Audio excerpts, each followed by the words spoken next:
You've got stage 4 melanoma, you're started on immunotherapy, and after 3-4 cycles, you go to your oncologist and they do scans, okay? PET CT scan or CT scan, chest, abdomen, pelvis. You are told, for example, the lung spots are decreasing in size, but you've got some lymph nodes, retroperitoneal lymph nodes in the abdomen or other lymph nodes in the hilar lymph nodes in the lung area. Those are getting worse, and you get anxious and nervous. What I want to explain to you today is the concept of pseudoprogression, how immunotherapy works. Well, we give this checkpoint inhibitors, they remove the brake from the T cell. The T cell get active, the T cell wants to go and fight the tumor, fight the melanoma. So it jumps into the tumor, and this is how I explain it to my patients.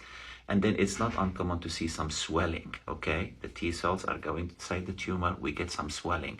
So when we get scans, the initial scans after 3-4 treatments of immunotherapy, it's not uncommon to see what we call pseudoprogression. Pseudoprogression does not mean you've got progression of disease, does not mean the immunotherapy stopped working. It just means the immunotherapy, again, the T cells are getting into the side of the tumor, you've got inflammation, and you could have this swelling that is reflected on a scans by increase in size. And I know it's kind of like a little bit makes you nervous.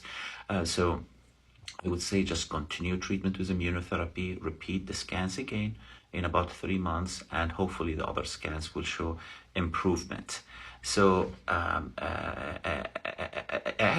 have seen, for example, the last month, I've seen a patient was referred to me for what is called progression of disease, and they want to start him on another treatment. And the fact he does not have progression of disease, the lung lesions absolutely decreasing in size. He got a little bit of reactive lymphadenopathy due to the immunotherapy, and I recommended that continuation on the same immunotherapy and just repeat scans again.